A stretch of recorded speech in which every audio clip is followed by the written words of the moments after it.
ناظرین السلام علیکم، میں محمد عبدالرشید جنید، آپ دیکھ رہے ہیں گواہ نیوز۔ ضلع تلنگانہ کے وقارآباد کے قصبے پرگی میں تبلیغی جماعت کے 3 روزہ اجتماع کا 6 جنوری سے آغاز ہو رہا ہے۔ ایک دن پہلے ہی سے 10,000 سے زائد مسلمان اجتماع گاہ پہنچ چکے ہیں اور ملک کے مختلف مقامات سے قافلوں کی آمد کا سلسلہ جاری ہے۔ تبلیغی مرکز نظام الدین دہلی سے مولانا جمشید کی قیادت میں قافلہ جمعہ کو پہنچ چکا ہے۔ امکان ہے کہ 2 تا 2.5 لاکھ مسلمان اجتماع میں شریک ہوں گے۔ 130 ایکڑ اراضی پر اجتماع گاہ اور 50 ایکڑ پر پارکنگ کی سہولت فراہم کی گئی ہے۔ وسیع پیمانے پر وضو خانے اور طعام خانے تیار کیے گئے ہیں۔ توقع ہے کہ نہ صرف تلنگانہ بلکہ ہندوستان کے مختلف علاقوں سے مشہور علماء و اکابرین اجتماع میں شرکت کریں گے۔ تلنگانہ کے مختلف مساجد میں بھی اعلانات کے بعد قافلوں کی تیاری جاری ہے۔ ناظرین، نئی نسل بالخصوص 4 سال سے 10 سال کی عمر کے بچے موبائل فون کے اس قدر عادی ہو چکے ہیں کہ انہیں موبائل دیے بغیر کھلایا پلایا بھی نہیں جا سکتا۔ بچے کارٹونز کے شوقین ہوتے ہیں اور انٹرنیٹ یا یوٹیوب پر جو کارٹونز دستیاب ہیں وہ بچوں کے لیے دلچسپ ضرور ہے، مگر غیر محسوس طریقے سے یہ کارٹونز بچوں کو گمراہ کر دیتے ہیں۔ اگرچہ کہ اسلامی کارٹونز بھی دستیاب ہیں، مگر یہ بھی مسلم بچوں کے لیے مناسب نہیں ہے۔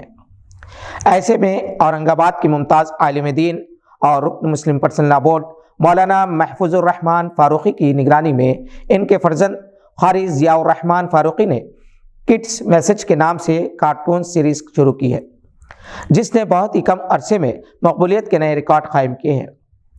یہ کارٹونز اسلامی تہذیب سے واقفیت کے لیے کافی پسند کیے جا رہے ہیں۔ قاری ضیاء الرحمان فاروقی تحفظ دین میڈیا کے ڈائریکٹر بھی ہیں اور ان کا یوٹیوب چینل بھی ہے۔ مولانا کا کہنا ہے کہ اس کے ناظرین کی تعداد کروڑوں میں ہے۔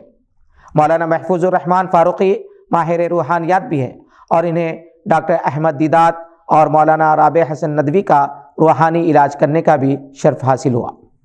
انہوں نے کئی کتابیں توہم پرستی اور قرآنی آیات سے جادو ٹونے کے علاج سے متعلق لکھی ہیں۔ حال ہی میں انہوں نے اپنا ایک اخبار خبروں کی خبر اورنگ آباد سے جاری کیا ہے۔